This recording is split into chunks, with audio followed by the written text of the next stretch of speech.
بسم الله والصلاة والسلام على أفضل خلق الله محمد عليه أفضل الصلاة والسلام. واش راكم البنات؟ نتمنى إن شاء الله الفيديو تاعي يجيكم بخير على خير، يجيكم إن شاء الله مهنيين.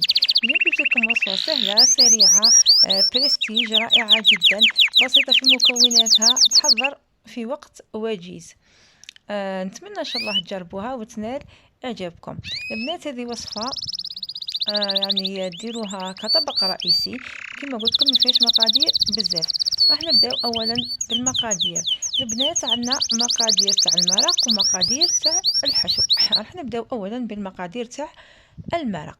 عندنا نصف ملعقه صغيره ملح، كذلك نصف ملعقه صغيره فلفل اسود، نصف ملعقه صغيره كركم، طبعا الكركم يمدلنا هذاك اللون الاصفر، نصف ملعقه زنجبيل، يعني مفيد جدا. كذلك عندنا مقادير الحشو، عندنا كمية من اللحم مفروم أو فيون داشي، كريمة طازجة أو كريمة سائلة، كمية من الزيت، نصف ملعقة صغيرة ملح، فلفل أسود وكركم وزنجبيل.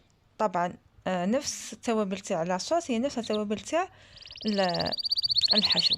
راح اول حاجه نبداو بها نحضروا المرق تاعنا. كما قلت لكم المرق يكون صوص بلونش او صلصه بيضاء. اول حاجه نجيبوها نحطوا البصل تاعنا، كذلك نحطوا قطع الدجاج. البنات بما ان راح نديروا صوص بلونش راح نديروا زيتون، اذا يتماشى بزاف مع الدجاج. نتوما واش تحبوا ديروا لحم او دجاج. بعد ما حطينا البصل المفروم رقيق، راح نديروا ملح، فلفل اسود، هذا هما التوابل، الكركم وكذلك الزنجبيل، بلا ما ننساو الدبشه والمعدنوس طبعا او الكزبره. نخلطوا المقادير جيدا حتى يتجانسوا مع بعضهم ويعني يدخلوا مليح في الدجاج. راح نحطوها على النار تكون خفيفه فقط باش يعني يذوب لنا ويذبان هذاك البصل. من بعد نخليوها تتقالى مليح، ثم نضيف كميه المرق اللي راح يعني نحبوها حنايا حسب عدد افراد العائله. من بعد نضيفوا الزيتون. البنات الزيتون انا لاستيش تاعي يعني ما نحطوهش، يعني انا ما نغليهش، نخليه فتره في الماء لمده ساعه او ساعتين. من بعد يعني مرتين انا نبدلو في الماء، نحي هذاك الماء الاول نرميه، نزيد نعاود ندير له ثاني واحد الساعه في الماء حتى يطلق هذاك الملح تاعو. من بعد نلوحو في لاصوص تاعي. الان راح ندوزو مباشره طريقه تحضير اللحم المفروم. درنا ملعقه كريمه طازجه او كريم فريش، درنا ملح، فلفل اسود، زنجبيل، كركم، وبلا ما ننساو طبعا الدبشه والمعدنوس تاعنا.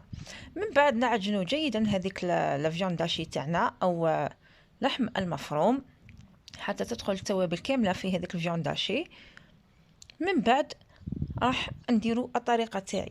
البنات هذا يعني الفيون داشي يعني او هذه الطريقه عندها مول خاص، لكن انا جبت لكم طريقه بلا ما تحتاجوا لهذاك المول. نفرشوا اول حاجه البابي الومنيوم، من بعد نديروا بابي فيلم او ورق بلاستيكي، من بعد نحطوا فيون داشي تاعنا، نحطوا فيها البيض المغلي. لازم نغليو البيض، نتوما على حسب البيضات تحبوا ديروا حسب عدد افراد العائله نتوما وكيفاش تحبوا. شوفوا هذه هي الطريقه اللي نديرها انايا، نديرها على شكل هرم ونحاول نضغط جيدا حتى تاخذ شكل الهرم. من بعد نحطوها في البلاطو تاعنا، نديروها في الفرن لمده نصف ساعه او ساعه الا ربع او على درجه حراره 180 درجه. بعد ما تطيب لنا راح ننزعوها مباشره، خليوها حتى تبرد قليلا فقط. ثم نجيبوا هذا الجبن، هذا النوع من الجبن نحطوه من الفوق، يعني يعطيها ذوق وبنه ولا اروع. من بعد نقطعوها كما راكم تلاحظوا. والتزيين طبعا اختياري، نتوما احرار في طريقه التزيين، يعني تجي شكلها ولا اروع.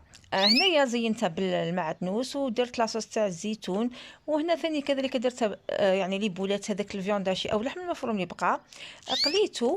من بعد درت فيه هذيك لاصوص وزينته بهذه الطريقه، يعني جاء روعه سواء في المذاق او يعني في التزيين. وزينت باعواد يعني بالكوردون، درت لها لونشون، درت الزيتون، يعني جاء طبق راقي نستعملوه في المناسبات، يعني مثلا كي يجيوك ضياف.